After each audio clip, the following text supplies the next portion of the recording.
एक बड़े से बंगले के पीछे बने आउट हाउस के एक कमरे में बिल्कुल अंधेरा था और उसी अंधेरे कमरे के अंदर से किसी लड़की की सिसकियों की आवाज़ें आ रही थी। वो आवाज़ सिसकियों में भी बहुत प्यारी लग रही थी। तभी उस अंधेरे कमरे में एक टीवी ऑन होता है तो उसकी रोशनी सीधा उस लड़की पे पड़ती है और टीवी की रोशनी में उस लड़की का चेहरा नज़र आता है। इतना सुंदर और मासूम सा चेहरा, आँखों में आंसू और चेहरे पर थोड़ी सी धूल मिट्टी, फिर भी उसकी मासूमियत देखकर किसी का भी दिल पिघल जाए। और उसे बारीकी से नोटिस करने पे पता चलता है कि उस लड़की ने इस वक्त शादी का जोड़ा पहना हुआ है, हाथों में चूड़ा और उन पर रस्सियाँ बंधी हुई हैं और पाँव को भी रस्सियों से बांधा हुआ है। उसका पहना हुआ शादी का जोड़ा अब काफ़ी गंदा हो चुका है और वो लड़की उसी तरह से बंधी हुई अपना सिर नीचे झुकाकर बस रोए जा रही थी और रस्सी खोलने की बिल्कुल भी कोशिश नहीं कर रही है। उसे देखकर कोई भी कह सकता है कि वो काफ़ी देर से इसी हालत में यहाँ बंधी हुई है। तभी उस लड़की की नज़र अचानक से चालू हुए अपने सामने रखी टीवी पे पड़ती है। उसमें एक शादी की वीडियो चल रही थी जिसे देखकर वो लड़की ज़ोर ज़ोर से रोने लगती है। उसकी आंखों में दर्द साफ दिखाई दे रहा होता है और वो सब देखकर वो लड़की उसी तरह रोते हुए खुद से ही सवाल करने लगती है कि एक पल में मेरे साथ क्या से क्या हो गया है।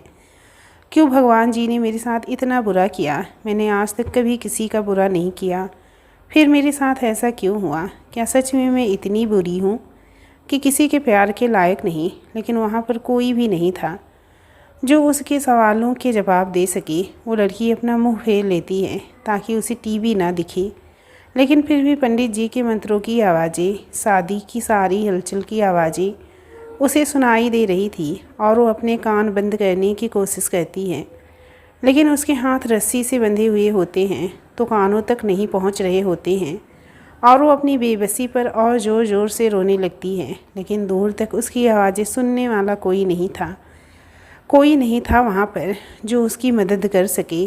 फिर वो लड़की अपने मन में सोचती है कि आज मेरी जो भी हालत है उसकी ज़िम्मेदार मैं खुद हूँ। मैंने ही लोगों पर भरोसा किया और उन्हें अपना फ़ायदा उठाने दिया। अपने दिल से खेलने का मौका मैंने खुद उन्हें दिया, इसीलिए आज भगवान जी ने मुझे ये सज़ा दी है। और वो बस रोए जाती है और बार बार टीवी की तरफ देखकर उस पर चलते हुए वीडियो को देखकर अनदेखा करती है और रोती रहती है। दूसरी तरफ सड़क पे एक गाड़ी चल रही थी जिसमें धीमी आवाज़ में गाने चल रहे हैं और गाड़ी में एक हैंडसम सा लड़का बैठा हुआ है जो खुद गाड़ी ड्राइव कर रहा है। वो गाने गुनगुनाता सुनता खुद गुनगुना भी रहा था। वो गाने सुनते सुनते खुद भी गुनगुना रहा था और बड़े मज़े से गाड़ी चला रहा होता है। तभी गाना चेंज होता है और किसी लड़की की एक मीठी सी आवाज़ में दूसरा गाना शुरू होता है, जिसके शुरू होते ही वो लड़का गुनगुनाना बंद कर देता है और उस आवाज़ में खो जाता है। इतनी प्यारी सी आवाज़ में तो कोई भी खो जाएगा। वो गाना सुनते हुए सोचता है कि कैसे किसी की आवाज़ में इतनी मिठास हो सकती है। इतनी प्यारी आवाज़ कि सीधा दिल को छू जाती है और वो बस गाना सुनता रहता है। तभी उसे कुछ याद आता है और वो अचानक से उदास हो जाता है। फिर वो गाना बंद कर देता है और थोड़ी देर ऐसे ही सोचता रहता है मन में कुछ।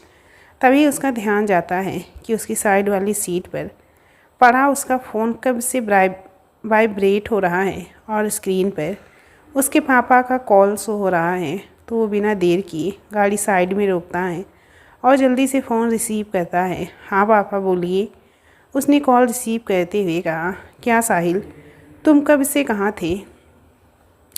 कितनी बार कॉल किया मैंने तुम्हें?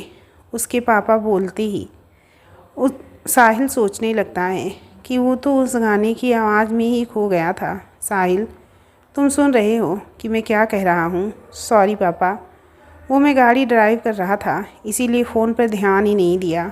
अच्छा कोई बात नहीं, एक्चुअली मुझे तुमसे एक इम्पॉर्टेंट काम है बेटा। हाँ बोलिए पापा, साहिल ने कहा। गोपाल जी कहते हैं साहिल के पापा, बेटा हमें अर्जेंट में कल तक उस असाइनमेंट की फ़ाइल चाहिए जो हमें मल्होत्रा के साथ डील करना था। साहिल कहता है ओके पापा, मैं अभी फ़्लाइट की टिकट बुक करवा देता हूँ मेरी और आ जाता हूँ। कल तक वो फाइल लेकर चेन्नई। गोपाल जी कहते हैं, नहीं बेटा, तुम्हें आने की ज़रूरत नहीं है यहाँ पर। फिर वहाँ आगरा में कंपनी कौन देखेगा। मेरी एक फ्रेंड है मल्होत्रा, मेरा एक फ्रेंड है मल्होत्रा, जिसका मैनेजर आज उसी शहर में एक शादी में आया है और वो अभी रात को ही वापस यहाँ पर आ रहा है। तो तुम्हें बस उसे ये फाइल हैंड ओवर करनी है जाकर। बाकी मेरी बात हो गई है उससे, वो लेकर आ जाएगा। साहिल एक बार को तो शादी नाम सुनते ही स्ट्रेस में आ जाता है, क्योंकि उसे ऐसे फंक्शन अटेंड करना नहीं पसंद होता है। और ये तो एक अजनबी शादी में जाना और एक अनजान इंसान को ढूंढकर उसे ये फाइल देकर आना, उसे तो सोचते हुए ही अपने ऊपर दया आ रही थी।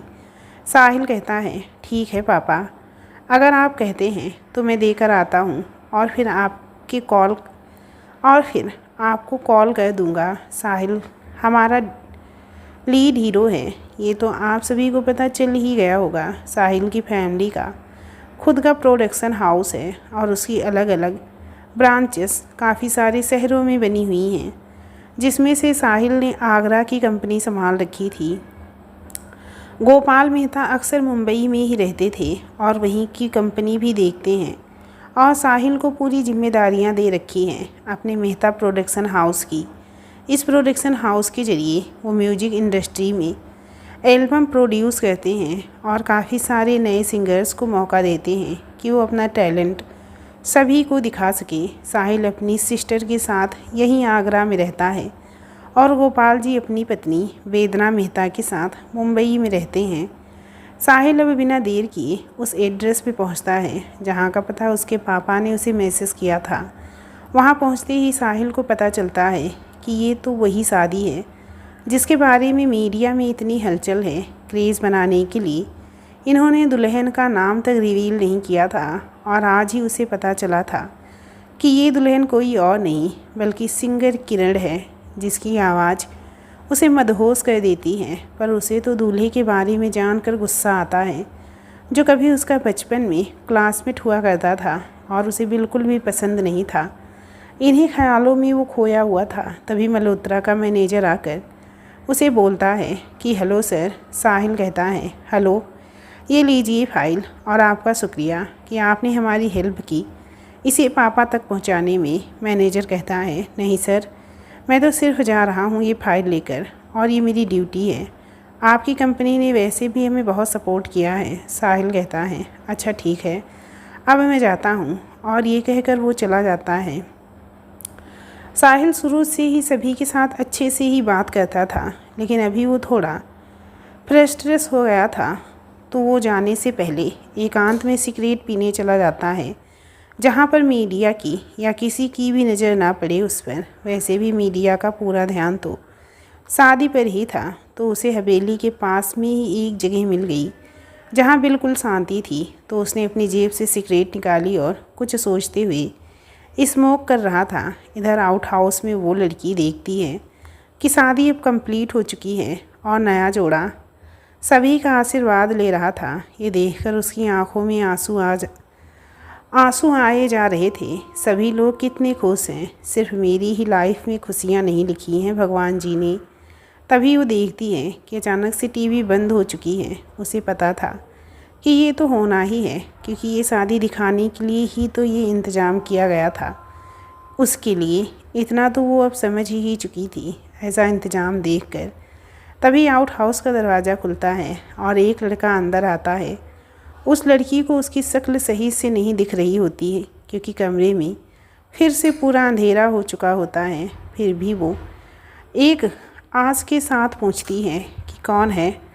तभी वो लड़का बोलता है कि डार्लिंग, मुझे इतनी जल्दी भूल गई तुम। अरे मैं हूँ, और कौन होगा यहाँ पर तुम्हारे लिए। और वो कमरे में एक बल्ब लगा देता है, एक बल्ब लगा होता है, उसे चालू कर देता है, जिसमें दिखता है कि ये तो वही लड़का है जिसकी अभी शादी हो रही थी। लड़की कहती है, विपिन तुम। उसकी आवाज़ में नफ़रत भरी हुई थी। विपिन कहता है, हाँ डार्लिंग, मुझे तुम्हारी फिक्र हो रही थी तो तुम्हें देखने आ गया कि तुम ठीक तो हो ना।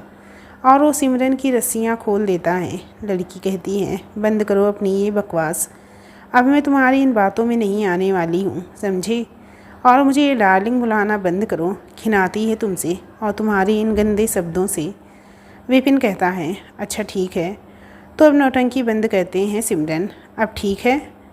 तुम्हें तुम्हारे नाम से तो बुला सकता हूँ ना मैं, या ये हक भी छीन लिया तुमने मुझसे? और वो हंसने लगता है। अब आप सबको तो पता चल ही गया होगा कि हमारी हीरोइन का नाम सिमरन है। विपिन को इस तरह से हंसते हुए देख सिमरन को दिल से हर्ट होता है और वो फिर से रुआसी हो जाती है। सिमरन कहती है, तुमने ऐसा क्यों किया विपिन मेरे साथ? विपिन कुछ नहीं। विपिन कुछ बोलने ही वाला होता है।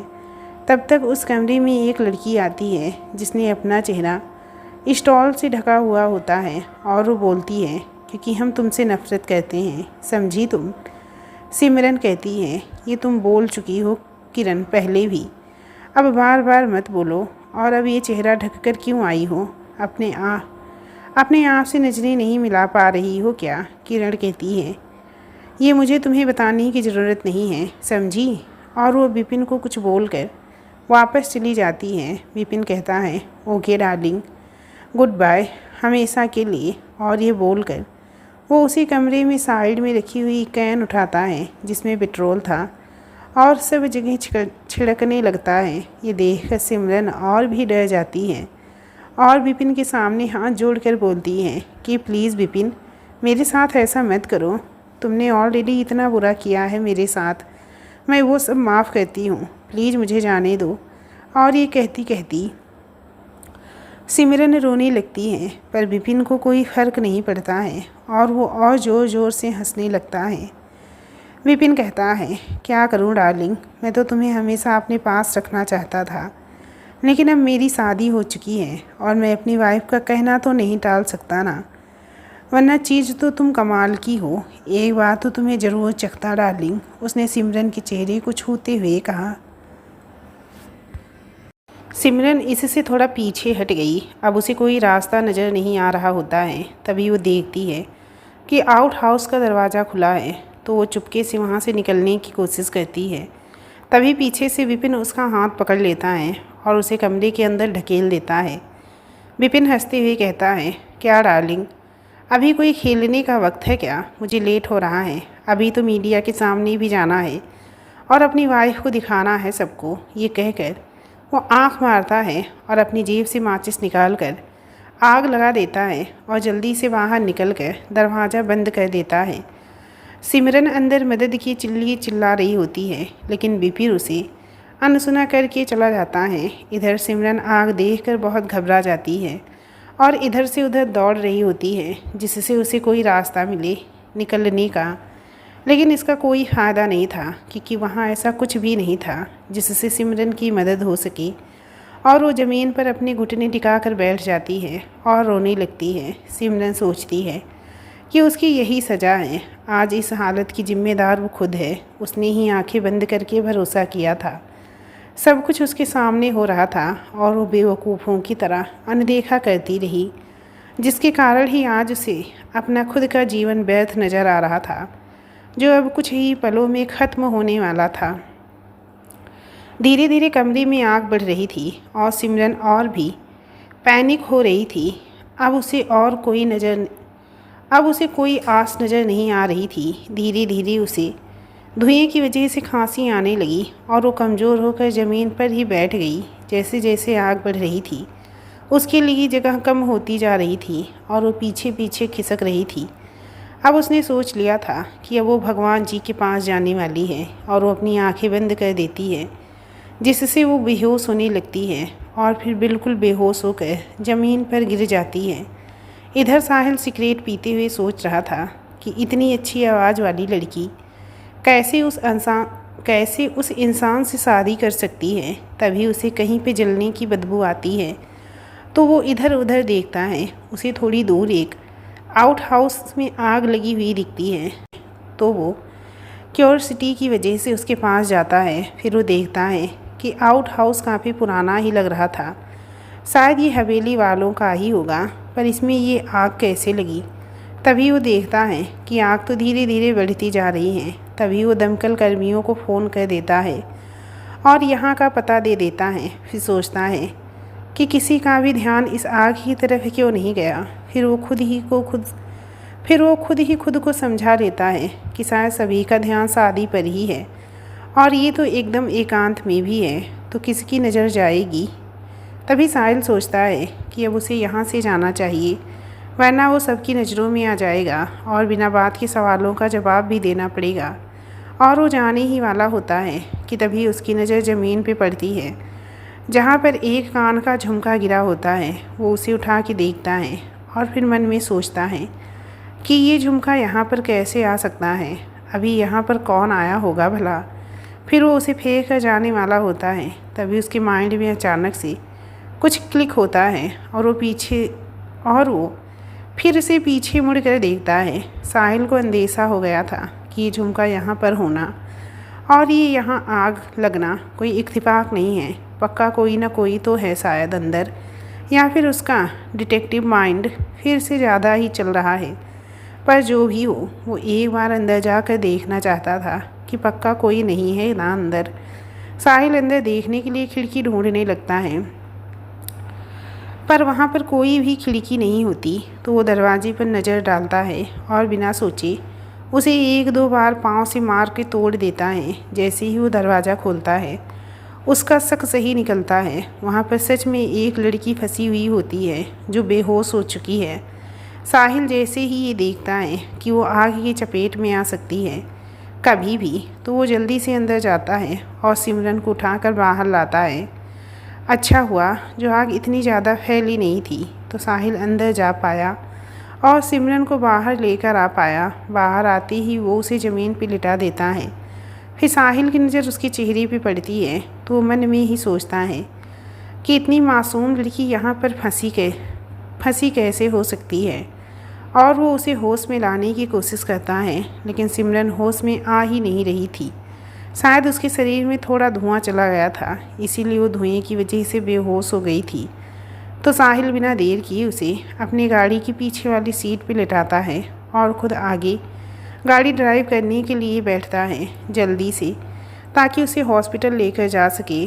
साहिल गाड़ी चला रहा होता है और वो बार बार पीछे सिमरन की तरफ भी देख रहा होता है कि वो कोई रिएक्ट कर रही है क्या, और जल्दी से जल्दी हॉस्पिटल पहुंचने के लिए गाड़ी की स्पीड बढ़ा देता है। इधर शादी वाली हवेली के बाहर नया शादी का जोड़ा यानी कि विपिन और किरण मीडिया वालों को अपना इंटरव्यू दे रहे थे। रिपोर्टर कहता है, मैम क्या आप बता सकती हैं कि आपने अपने दुल्हन होने की बात को सस्पेंस क्यों रखा। किरण कहती है, ताकि हम आप लोगों को सरप्राइज़ दे सकें। बाद में उसने बहुत ही एक्साइटमेंट में बोला। रिपोर्टर कहता है, सर आपने ये बात सबसे क्यों छुपाई कि आप किरण मैम से शादी कर रहे हैं। इसे सस्पेंस रखने में आपको क्या फ़ायदा हुआ। विपिन कहता है, वेल ये अब हमारी सीक्रेट है कि हमें फ़ायदा हुआ या नहीं इससे।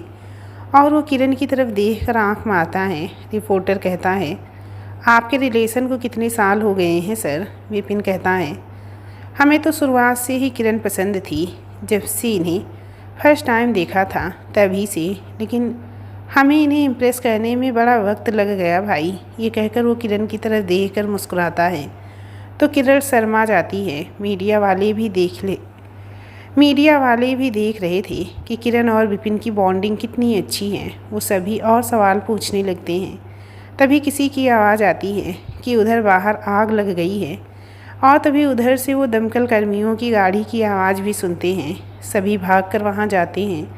विपिन और किरण एक दूसरे की तरफ देखते हैं और जल्दी से वहाँ जाते हैं जहाँ आग लगी है। सभी को पहुँचने में बहुत टाइम लग गया था, क्योंकि आग बहुत फैल चुकी थी और पूरा आउट हाउस जल चुका था। सभी इसकी भी न्यूज़ बनाने लगते हैं कि जहाँ पे शादी थी उसके पास ही आग लगना कोई इत्तेफाक है या फिर साजिश। आखिर मीडिया वाले हैं, राय का पहाड़ बनाना जानते हैं अच्छे से भाई। फिर सभी लोग वहाँ से आ जाते हैं और फिर बाद में शादी भी हो चुकी होती है, तो सभी लोग अपने अपने घर चले जाते हैं। किरण और विपिन भी मीडिया वालों का शुक्रिया करके उन्हें भेज देते हैं और वो अंदर आ जाते हैं। किरण कहती है, विपिन, हमने तो आउट हाउस में ही सिमरन को भी बांधा था ना, तो उसका क्या हुआ होगा वहाँ पर? मुझे तो ये नहीं समझ आ रहा कि आग लगी कैसे। तुम्हें कुछ पता है क्या? विपिन कहता है, मुझे कैसे पता होगा डार्लिंग, मैं तो तुम्हारे साथ ही था ना। और वैसे भी छोड़ो, अब जो हुआ अच्छा ही हुआ, अब हमारे रास्ते में नहीं आएगी वो। तुम्हें कौन सा उससे लगाव था कि तुम उसके बारे में इतना सोच रही हो? किरण कहती है, लगाव की बात नहीं है विपिन, लेकिन वो वहीं पर थी और हमने उसे बांधा था वहाँ पर। अगर उसे नुकसान हुआ होगा तो उसके जिम्मेदार हम होंगे, और कहीं पुलिस को पता चल गया कि वहाँ पर एक लड़की भी थी या है, तो अपनी मुसीबत में फंस सकते हैं। कहीं ना कहीं किरण को सिमरन की चिंता भी हो रही थी, और ये बात विपिन समझ गया था। वो भी जानता था कि किरण इतनी बुरी भी नहीं है कि किसी को मार दे। विपिन कहता है, डार्लिंग तुम चिंता मत करो, मैं सब संभाल लूँगा, और सिमरन के साथ वही हुआ होगा जो उसकी किस्मत में होगा। हमें उसके बारे में इतना नहीं सोचना चाहिए और अपने ख़ास दिन को स्पॉइल नहीं करना चाहिए। किरण कहती है, बिल्कुल सही कहा तुमने, और वो उसकी बाहों में हाथ डाल देती है और उसके गले लग जाती है। विपिन कहता है, अच्छा जी, हमारी डार्लिंग का तो रोमांटिक मोड शुरू भी हो गया। किरण कहती है, वैसे अपनी फैमिली वाले कहाँ पर हैं? कब से नहीं दिखे? विपिन कहता है, मैंने उन्हें पहले ही घर जाने को बोल दिया था, और आज हम यहीं रहेंगे ताकि हमें कोई डिस्टर्ब नहीं कर सके। ये कहकर वो किरण को अपनी गोद में उठा लेता है, उसके सिर पे एक किस करता है और उसे कमरे में लेकर चला जाता है। साहिल हॉस्पिटल पहुंचता है और जल्दी से सिमरन को उठाकर अंदर लेकर जाता है। तभी वो नोटिस करता है कि इस लड़की ने तो शादी का जोड़ा पहना हुआ है, पर फिर वो उस बात को इग्नोर कर देता है। जहां उसकी फैमिली डॉक्टर ने पहले ही सब इंतज़ाम किए हुए थे, क्योंकि ये साहिल का स्पेशल वार्ड था जो उसने कभी भी इमरजेंसी के लिए ऑलरेडी बुक करवा रखा था। उसने रास्ते में ही फ़ोन कर दिया था हॉस्पिटल में, ताकि वो सभी तैयारियां करके रखे। सिमरन को स्पेशल वार्ड में ले जाया जाता है, जहां पर आसपास कोई आता भी नहीं है। वहाँ लाइम लाइट में भी नहीं आते हैं। साहिल ने इसीलिए अलग से अपने और अपनी फैमिली वालों के लिए ऐसा इंतज़ाम किया हुआ था। साहिल डॉक्टर को सारी सिचुएशन बता देता है कि उसे सिमरन किस तरह मिली। फिर डॉक्टर उसे वेट करने के लिए कहकर अंदर चले जाते हैं। तभी साहिल का फ़ोन बजता है। वो देखता है कि उसकी तानिया दीदी का कॉल है। जैसे ही साहिल फ़ोन रिसीव करता है, तानिया उसे डांट लगाना शुरू कर देती है। तानिया कहती है, तुम कहाँ हो साहिल? मैं कब से वेट कर रही हूँ तुम्हारा डिनर पर। तुमने कहा था कि तुम पहुँचने वाले हो, तो अब तक आए क्यों नहीं? ऊपर से किस जगह पर थे तुम? इतनी देर से तुम्हारा सिग्नल ही नहीं पकड़ रहा था। मुझे चिंता हो गई थी भाई तुम्हारी। अब कुछ बोलोगे भी? साहिल कहता है, दीदी आप कुछ बोलने दोगे तब मैं बोल पाऊँगा ना कि मैं कहाँ फंस गया था। तानिया झेपते हुए कहती है, अच्छा ठीक है, बोलो अब। साहिल कहता है, दीदी वो पापा का फ़ोन आया था तो उन्होंने काम दिया था मुझे कुछ, जिसके लिए मुझे पहले वहाँ जाना पड़ा। उसके बाद साहिल सब कुछ बता देता है जो भी हुआ था उसके साथ। दीदी मुझे तो इस लड़की की चिंता हो रही है। मुझे ये नहीं समझ आ रहा कि इसने शादी का जोड़ा क्यों पहना हुआ था और वो यहाँ क्या कर रही थी। तानिया कहती है, हाँ यही हम भी सोच रहे हैं। अब अगर वो होश आया तो ही इसका जवाब हमें मिल सकता है। आई होप कि उसके साथ कुछ बुरा नहीं हुआ हो। तानिया को अंदेशा हो गया कि पक्का उस लड़की के साथ कुछ तो बुरा ही हुआ है। साहिल कहता है, हाँ डॉक्टर देख रहे हैं उसे। वैसे ज़्यादा बाहरी चोट तो नहीं दिख रही थी मुझे उसकी। अब पता नहीं दीदी, बस मैं लेट तो नहीं हो गया ना उसे बचाने में। साहिल ने थोड़ा अफसोस करते हुए कहा। तानिया कहती है, तुम भी ना साहिल, कमाल करते हो। तुमने उसे बचाने की कोशिश की, यही बड़ी बात है। और हमें पता है कि उसे कुछ नहीं हुआ होगा, वो ठीक ही होगी। साहिल कहता है, हाँ दीदी आप सही बोल रहे हो। तब तक डॉक्टर बाहर आ जाता है। बाहर आ जाता है तो साहिल तानिया का फ़ोन होल्ड पर रख देता है। साहिल कहता है, डॉक्टर अब कैसी कंडीशन है उस लड़की की? डॉक्टर कहते हैं, वो ठीक है, लेकिन शायद बॉडी में धुएं के जाने की वजह से वो बेहोश हो गई थी और अभी इंजेक्शन का असर रहेगा तो रात भर तो बेहोश ही रहने वाली है। अब सुबह ही होश आएगा उसे। साहिल कहता है, लेकिन कोई घबराने वाली बात तो नहीं है ना डॉक्टर? अगर कोई प्रॉब्लम हो तो आप मुझे फ़ोन कर दीजिएगा, मैं अभी घर जा रहा हूँ। डॉक्टर कहते हैं, हाँ यही सही रहेगा।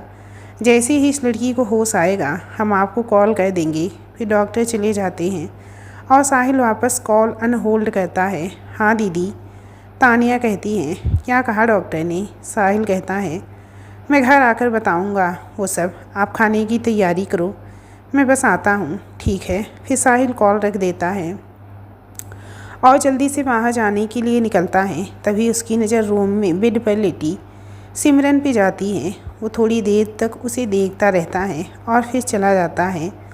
इधर किरण के घर में राजीव, आचार्य, किरण और सिमरन के पापा।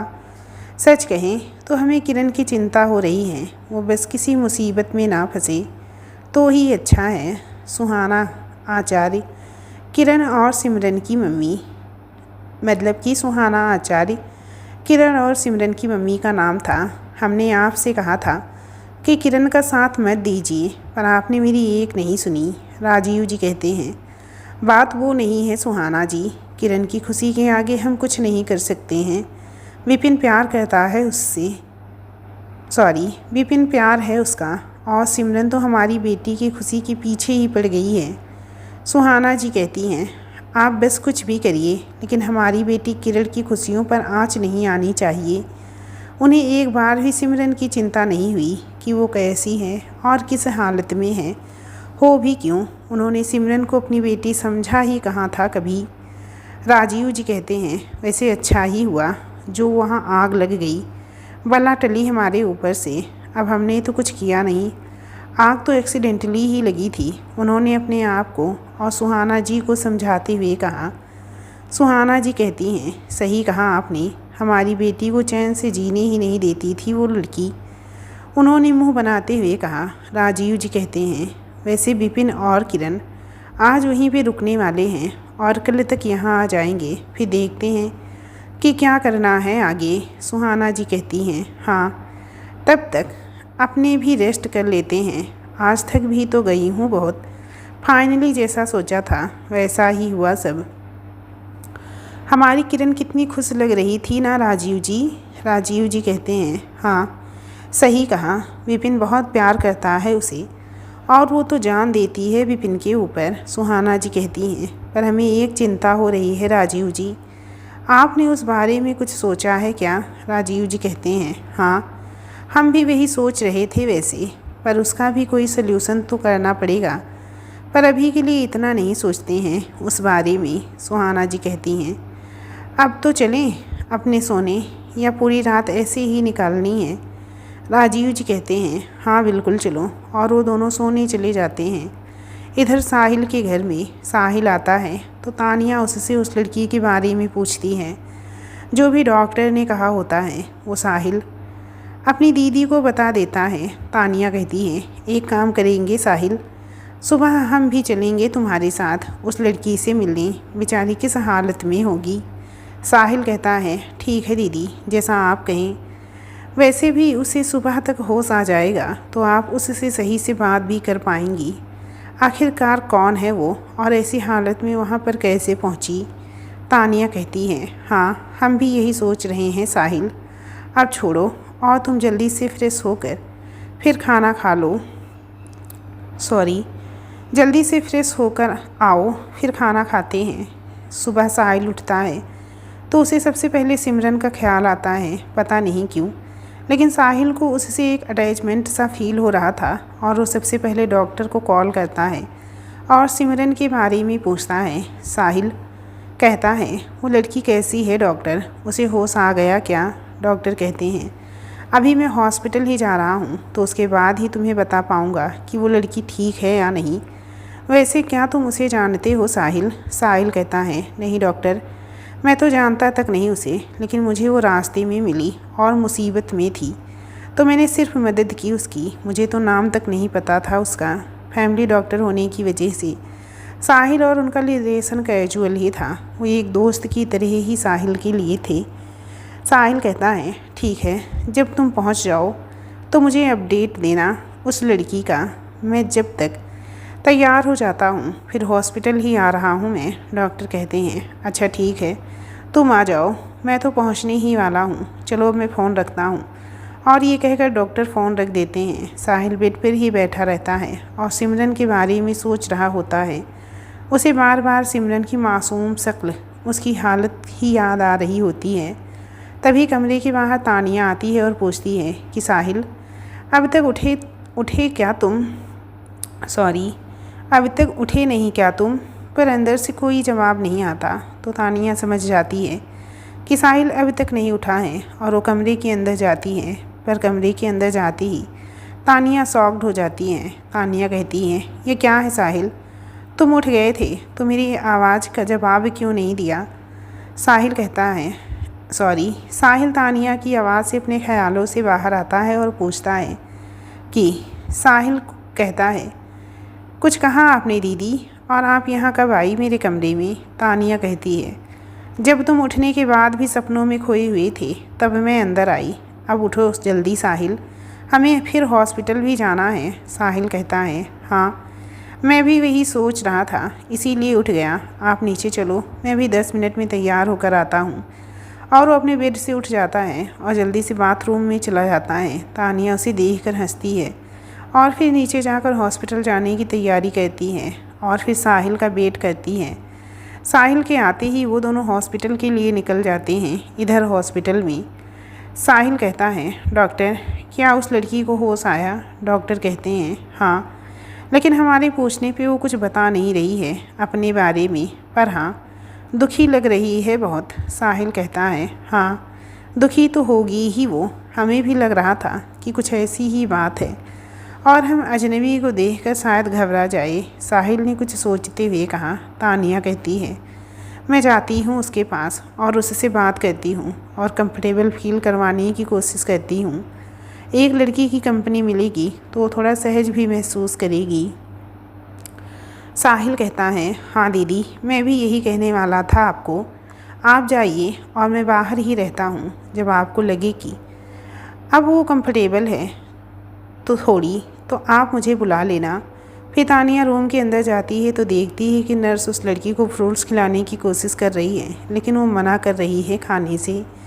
तानिया को वो लड़की थोड़ी घबराई हुई भी लग रही थी। तानिया ने अंदर जाते ही कहा, हेलो डियर, अब कैसी तबीयत है तुम्हारी? उसके जवाब में सिमरन ने अपनी गर्दन हिलाकर ठीक में जवाब देती है और फिर नर्स की तरफ देखती है और नज़रों से ही पूछती है कि ये कौन है। नर्स समझ जाती है कि सिमरन क्या पूछना चाहती है और वो बोलती है कि ये उस इंसान की बड़ी बहन है जिसने तुम्हें यहाँ पर एडमिट करवाया था। और वो फिर बोलती है कि चलो अब ये खा लो, वरना टेबलेट कैसे लोगी तुम? पर सिमरन की आंखों के सामने तो रह रह कर वही सब आ रहा था जब उसे अपनों ने ही धोखा मिला था। कभी सपनों में नहीं सोचा था वो सब रियलिटी में उसके साथ हुआ, इसीलिए वो बार बार घबरा रही थी। पर वो साथ ही ये सब बातें इग्नोर भी करने की कोशिश कर रही थी। तभी तानिया की आवाज़ से वो वापस प्रेजेंट में आती है। फिर सिमरन मुँह फेर लेती है। नर्स तो ये देखकर तानिया बोलती है कि कोई बात नहीं डियर, अगर तुम्हें ये नहीं खाना है तो तुम अभी मत खाओ। और वो नर्स को जाने को बोलती है तो नर्स चली जाती है। सिमरन मन में सोच रही थी कि ये दीदी लगती तो अच्छी हैं, तो वो मुस्कुरा देती है उन्हें देखकर, जिससे तानिया को थोड़ी राहत मिलती है और वो सिमरन के बेड के पास रखी चेयर पे बैठ जाती है। तानिया कहती है, मेरा नाम तानिया है डियर, तुम मेरे साथ कंफर्टेबल फील कर सकती हो। सिमरन कहती है, थैंक यू तानिया जी, आपने मेरी जान बचाई। तानिया कहती है, अरे नहीं, हमने थोड़ी ना बचाई, वो तो हमारा छोटा भाई है जिसने तुम्हें बचाया था और वो उससे सॉरी, और उसमें थैंक्स कैसा, ये तो ड्यूटी है इंसान की, किसी को मुसीबत में देखकर उसकी मदद करना। सिमरन कहती है, हाँ दीदी। उसने मुस्कुराते हुए कहा। अब तानिया को लग गया था कि ये लड़की अब थोड़ी कंफर्टेबल हुई है तो वो उससे पूछ सकती है कि उसके खुद के बारे में। तानिया कहती है, अरे वाह, तुम्हारे मुंह से दीदी सुनकर हमें बड़ा अच्छा लगा, लेकिन हमें भी तो अपना स्वीट नाम बताओ ना डियर। सिमरन कहती है, जी मेरा नाम सिमरन। ये बोलते बोलते सिमरन रुक जाती है, फिर बोलती है कि मेरा नाम सिमरन है दीदी। सिमरन नहीं चाहती थी कि वो अब आचार्य सरनेम अपने पीछे लगाए। तानिया कहती है, बहुत स्वीट नाम है तुम्हारा सिमरन। अच्छा, तुम हमारे साथ कंफर्टेबल फील कर सकती हो, हम इतने बुरे भी नहीं हैं वैसे। ये कहकर तानिया हंसती है तो सिमरन भी मुस्कुरा देती है। साहिल ये सब बाहर कांच से खड़ा देख रहा था।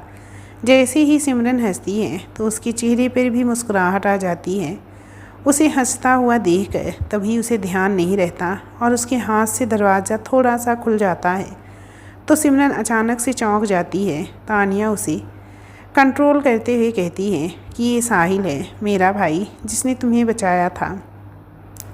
साहिल कहता है, सॉरी, मैं गलती से आ गया, और वो वापस जाने लगता है। तभी सिमरन पीछे से बोलती है कि धन्यवाद साहिल जी। तो साहिल ये सुनकर पीछे मुड़ता है और सिमरन की तरफ देखकर मुस्कुराता है और बोलता है कि ये तो मेरा फ़र्ज़ था। तानिया कहती है, वैसे सिमरन नाम है इसका, बहुत ही प्यारी लड़की है।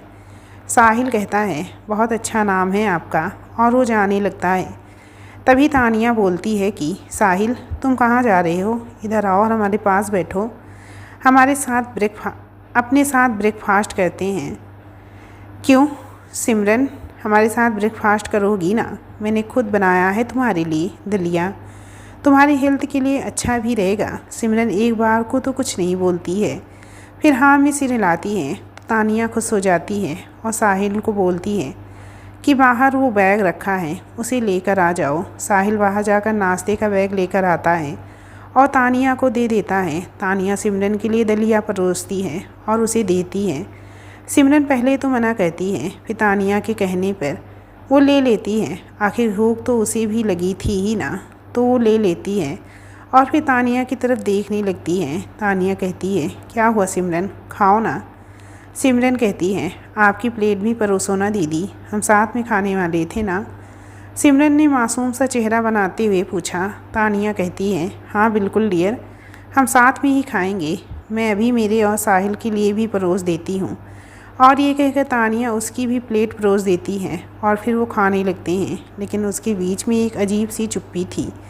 किसी को कुछ समझ नहीं आ रहा था कि शुरुआत कैसे करें बातचीत की, और साहिल तो सच में नहीं समझ पा रहा था, क्योंकि उसके मन में बहुत सारे सवाल थे जिन्हें वो सिमरन से पूछना चाहता था, लेकिन पूछने की हिम्मत नहीं कर पा रहा था। उसे ये डर था कि कहीं कुछ गलत सवाल ना पूछ लूँ मैं। तभी तानिया ही चुप्पी तोड़ती है। तानिया कहती है, सिमरन कैसा बना है दलिया, ज़्यादा बुरा तो नहीं बना है ना? सिमरन कहती है, अरे नहीं नहीं दीदी, बहुत अच्छा बना है दलिया, मैंने इससे पहले इतना टेस्टी नहीं खाया था। आपको पता है दीदी, मुझे ये फ्रूट्स खाना नहीं पसंद है, और वो नर्स मुझे खिला रही थी। अच्छा हुआ जो आप आ गई और आपने बचा लिया मुझे। फिर सिमरन को लगा कि वो ज़्यादा बोल गई तो फिर से चुप हो जाती है। तानिया कहती है, कोई बात नहीं सिमरन, तुम्हें जो पसंद है वही खाओ। साहिल पर उसकी बातें सुन रहा था और सिमरन को नोटिस कर रहा था। उसे लग गया था कि उसके चेहरे पे एक उदासी है जिसे वो छुपाने की कोशिश कर रही है। तभी डॉक्टर आकर सिमरन से पूछते हैं कि अब वो कैसा फील कर रही है। सिमरन कहती है, हाँ डॉक्टर, अब मैं ठीक हूँ। डॉक्टर कहते हैं, अब तुम बिल्कुल ठीक हो सिमरन, तो तुम शाम तक घर भी जा सकती हो। सिमरन इस बार कुछ नहीं बोलती है और बस कुछ सोचने लगती है तो उसकी आंखों में आंसू आने लगते हैं। तानिया कहती है, क्या हुआ सिमरन? सिमरन कहती है, नहीं दीदी कुछ नहीं, मैं शाम तक यहाँ से चली जाऊँगी। डॉक्टर कहते हैं, मैं डिस्चार्ज के पेपर्स तैयार करवाता हूँ, शाम तक रेडी होते ही आप जा सकती हैं, पर आपको अपना ध्यान रखना होगा, ठीक है? ये कहकर डॉक्टर चले जाते हैं। साहिल कहता है, सिमरन तुम मुझे अपने घर वालों के बारे में बता सकती हो क्या, ताकि मैं उन्हें फ़ोन करके बुला सकूं? सिमरन कुछ नहीं बोलती, बस उसकी आंखों में आंसू गिर रहे होते हैं। साहिल कहता है, सॉरी, मैंने कुछ गलत बोला हो तो। तानिया कहती है, क्या हुआ सिमरन, तुम क्यों इतना स्ट्रेस में हो? तुम चाहो तो हमसे शेयर कर सकती हो अपनी प्रॉब्लम। सिमरन कहती है, मेरा कोई नहीं है अपना इस दुनिया में। और फिर वो वापस रोने लगती है। तानिया और साहिल को समझ नहीं आ रहा था कि उसे कैसे कंट्रोल करे, क्योंकि उसे सिमरन के बारे में ज़्यादा पता भी नहीं था और वो अपने सवाल पूछकर सिमरन को दुखी नहीं करना चाहते थे। लेकिन बिना पूछे पता भी कैसे करते सिमरन के बारे में और उसे कंट्रोल कैसे करते। तानिया उसे कंट्रोल करने की कोशिश करती है, लेकिन सब बेकार था, क्योंकि सिमरन के सामने पूरा वो सीन घूम रहा था जब उसे अपनी ही सच्चाई पता चली थी। फिर उसने अपने आप को संभाला और कहा कि सॉरी, मैंने आपको तकलीफ़ दी, अब आप जा सकते हैं, मैं अपना ध्यान खुद रख लूँगी। तानिया कहती है, देखो सिमरन, हमें पता है कि तुम किसी मुसीबत में हो और तुम्हारी तबीयत भी सही नहीं है, हम तुम्हें ऐसे छोड़ कर नहीं जा सकते हैं। साहिल कहता है, देखो सिमरन, हमें पता है कि तुम्हारे लिए किसी अनजान पर भरोसा करना मुश्किल है, लेकिन विश्वास रखो हम पर, हमसे जितना हो सकेगा हम तुम्हारी मदद करेंगे। तानिया कहती है, तुम्हारी मम्मी पापा क्या इस दुनिया में नहीं हैं? तो तुम्हारा कोई तो अपना होगा ना। सिमरन कहती है, नहीं दीदी, वो सब यही हैं, लेकिन हम उनके पास नहीं जाना चाहते। हम बस इतना कह सकते हैं कि कहने को तो इस दुनिया में हमारे कई रिश्ते हैं, लेकिन उनमें से कोई हमारा अपना नहीं है। ये कहते हुए सिमरन की आंखों में जो दर्द था उसे कहीं ना कहीं साहिल ने फील किया था। तानिया कहती है, अच्छा ठीक है सिमरन, तुम हमें अभी कुछ नहीं बताना चाहती हो तो कोई बात नहीं, लेकिन तुमने हमें अपनी दीदी कहा है तो हमारी एक बात मानोगी? सिमरन कहती है, हाँ बोलिए दीदी।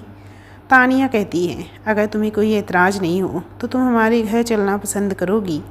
हम तुमसे वादा करते हैं कि तुम्हें कोई प्रॉब्लम नहीं होगी वहाँ पर, एक बार हम पर विश्वास करके देखो। सिमरन कहती है, नहीं दीदी, हम आपको कोई तकलीफ़ नहीं देना चाहते हैं। तानिया कहती है, इससे हमें खुशी मिलेगी सिमरन, अगर तुम्हारा मन नहीं लगेगा तो फिर तुम जहाँ जाना चाहो जा सकती हो, हम फिर नहीं रोकेंगे। सिमरन कहती है, ठीक है दीदी, हम चलते हैं, लेकिन आप हमसे वादा कीजिए कि आप दोनों हमारे बारे में किसी को पता नहीं चलने देंगे। तानिया और साहिल को थोड़ा अजीब लगता है, लेकिन वो उसे प्रॉमिस कर देते हैं। साहिल कहता है, मैं जाकर देखता हूँ कि डॉक्टर ने पेपर तैयार किए या नहीं, और वो बाहर चला जाता है। साहिल बाहर जाते ही कुछ देर कांच से सिमरन को देखता है और मन में सोचता है कि ऐसा क्या हुआ होगा सिमरन के साथ जो इस कदर टूटी हुई है। साहिल उसका पेन ना चाहते हुए भी फील कर रहा था। फिर वो खुद को तसल्ली देता है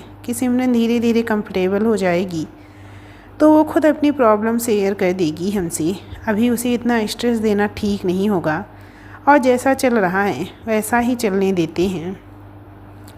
और वो डॉक्टर से मिलने चला जाता है। इधर कमरे में नर्स आती है और बोलती है कि सिमरन चलो, अब तो दवाई ले लो। तानिया कहती है, हाँ सिमरन, देखो दवाई के मामले में हमें लापरवाही नहीं करनी चाहिए, चलो जैसा नर्स कह रही है वैसा कर लो, ओके। सिमरन मन में सोचती है कि तानिया दीदी और साहिल जी गैर होकर भी उसकी परवाह कर रहे हैं और उसके अपनों ने आज तक उसके बारे में नहीं सोचा, और तो और उसे ज़िंदा जलाने की कोशिश की। ये सोचकर उसकी आंखों में फिर नमी आ जाती है, पर वो उसे छुपा लेती है और चुपचाप दवाई ले लेती है। तानिया कहती है, that's like my good girl. अच्छा तुम 2 मिनट रुको, मैं जाकर तुम्हारे कपड़े और कुछ ज़रूरत का सामान लेकर आती हूँ। तुम्हें इस हॉस्पिटल के कमरे में तकलीफ़ हो रही होगी ना? सिमरन कहती है, थैंक्स दीदी, पर जल्दी आ जाना प्लीज़। तानिया कहती है, हाँ, बस यूँ गई और यूँ आई। ये कहकर वो चली जाती है। तानिया बाहर साहिल से मिलती है और बोलती है कि तुमने बहुत सही किया साहिल, कि सही वक्त पर पहुंचकर सिमरन को बचा लिया। इसकी बातों से ऐसा लगता है कि इसे अपनों ने ही धोखा दिया है, इसीलिए अंदर से टूट गई है। हमें इसकी मदद करनी होगी भाई। हाँ दीदी, मैं भी यही सोच रहा था, पर वो आपके साथ थोड़ा कंफर्टेबल फील कर रही है तो हम अभी उसके पुराने जख्म नहीं कुदेते हैं। हमें लगता है कि थोड़े दिन बाद सिमरन खुद हमें से शेयर करेगी कि इसे क्या प्रॉब्लम है। हमें बस इसका विश्वास जीतना होगा दीदी। तभी हम उसकी मदद कर पाएंगे। तुम सही कह रहे हो Sahil, I am proud of you. ये कहकर वो साहिल को गले लगा लेती हैं। साहिल कहता है, बस दीदी, आज ही सारा प्यार लुटाने का इरादा है क्या? ये कहते ही दोनों हंसने लगते हैं। तानिया कहती है, अच्छा मैं मार्केट जा रही हूँ सिमरन के लिए कुछ सामान लेने। तुम तब तक सारी फॉर्मेलिटी पूरी कर दो ताकि हम जल्दी से जल्दी इसे घर लेकर जा सकें। मैं शांता ताई, साहिल और तानिया के घर काम करने वाली को फ़ोन करके कह देती हूँ ताकि वो सिमरन के लिए रूम साफ़ कर देंगी। साहिल कहता है, ठीक है दीदी। तानिया कहती है, और हाँ, सिमरन को देखते रहना, उसका ध्यान रखना। ये कहकर वो दोनों अपने अपने काम में लग जाते हैं और थोड़ी देर बाद सिमरन, साहिल और तानिया घर के लिए निकल जाते हैं। दोस्तों, इस कहानी के इस चैप्टर का एंड यहीं पे कहती हूँ। कहानी अच्छी लगी हो तो प्लीज़ हमें कमेंट करके ज़रूर बताइएगा। कहानी आपके कमेंट पे डिपेंड करती है कि आप लोग कहानी आगे सुनना चाहते हैं या नहीं, वरना मैं इस कहानी का अगला चैप्टर कब लेकर आऊँ मुझे भी नहीं पता। तो प्लीज़ आप लोग कहानी को खूब लाइक और चैनल को सब्सक्राइब नहीं किया तो सब्सक्राइब करके बेल आइकन को ऑल पे ज़रूर सिलेक्ट कर देना, ताकि जब कभी भी मैं इस कहानी का न्यू चैप्टर अपलोड करूं तो उसका अपडेट आप लोगों को मिल जाए और आप लोगों से कहानी ना छूटे। लेकिन कमेंट करके बताना ज़रूर कि आपको कहानी कैसी लगी। आप लोग इस कहानी के आगे के चैप्टर सुनना चाहते हैं या नहीं।